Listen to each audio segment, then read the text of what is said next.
তবে উকুন কি, আর এই উকুন আমাদের মাথায় কিভাবে আসে, তারা কিভাবে জন্ম নেয়, তারা কি খেয়ে বেঁচে থাকে, তাছাড়া উকুন সম্পর্কে এমন তথ্য আপনাদের জানাবো যেটা জানলে আপনারা অবাক হয়ে যাবেন।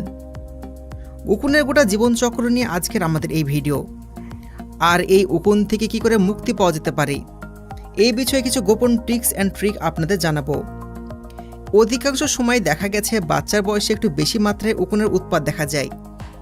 তবে চিন্তা করবেন না, আমাদের আজকের ভিডিওটি একদম শেষ পর্যন্ত দেখুন, কারণ আজকের ভিডিওতে উকুন সম্পর্কে বিস্তারিত সব দেওয়া রয়েছে।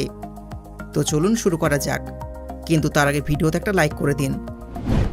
বলা হয়ে থাকে উকুন কোনো এক মাথা থেকে অন্য কোনো মাথায় চুলে খুব দ্রুততার সহিত ট্রান্সফার হতে পারে। যখন কোনো মানুষের মাথায় উকুন জন্ম নেয় তখন মাথা চুলকে চুলকে সে বিরক্ত হয়ে পড়ে। রাত্রিবেলায় ঠিক মতন ঘুম হয় না, আর সর্বদা চুলের মধ্যে থেকে একটা বাজে স্মেল বেরোতে থাকে, যার ফলস্বরূপ তার আশেপাশে অবস্থিত অন্যান্য মানুষজন তার থেকে দূরত্ব বজায় রাখতে শুরু করে। উকুনের দুইটি প্রজাতি রয়েছে, যার মধ্যে একটি প্রজাতি মানুষ তথা স্তন্যপায়ী প্রাণীদের শরীরে দেখতে পাওয়া যায়, আর এক প্রজাতির উকুন রয়েছে যারা পাখি এবং অন্যান্য জীবজন্তুদের মধ্যে দেখতে পাওয়া যায়। উকুনের সায়েন্টিফিক নাম ক্র্যাডিকুলাস হিউম্যানাস। সহজ ভাষায় এদেরকে লাইস বলা হয়, অর্থাৎ সে উকুন যে রক্ত চুষে খায়। অপর পাশে শরীরে বসবাসকারী উকুনকে বডি লাইস বা বার্টিং লাইস বলা হয়ে থাকে। এই প্রকার উকুন রক্ত চোষার পরিবর্তে চিবিয়ে থাকে। উকুনকে পরজীব তথা প্যারাসাইট বলা হয়ে থাকে। তবে এখন আপনারা জানতে চলেছেন একটি উকুন সুস্থ সবল মানুষের শরীরে কিভাবে বসবাস করে। তবে একটি উকুন কোনো সুস্থ সবল মানুষের চুলের মধ্যে পৌঁছানোর জন্য অনেক রকম রাস্তা রয়েছে।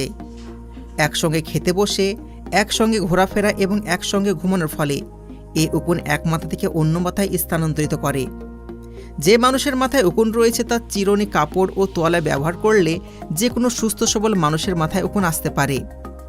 বৈজ্ঞানিকরা বলছেন মাথা ঠিকমতো পরিষ্কার না রাখলে কিংবা সময় মতন দেখাশোনা না করলে মাথায় উকুন হতে পারে। কোনো উকুনের জীবনচক্র শুধুমাত্র একটি ডিম থেকে শুরু হয়।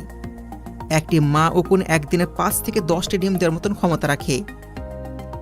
এইরকম তথ্য শোনার পর আপনিও হয়তো ধারণা লাগাতে পারবেন তারা কতটা দ্রুততার সহিত বংশ বিস্তার করে থাকে।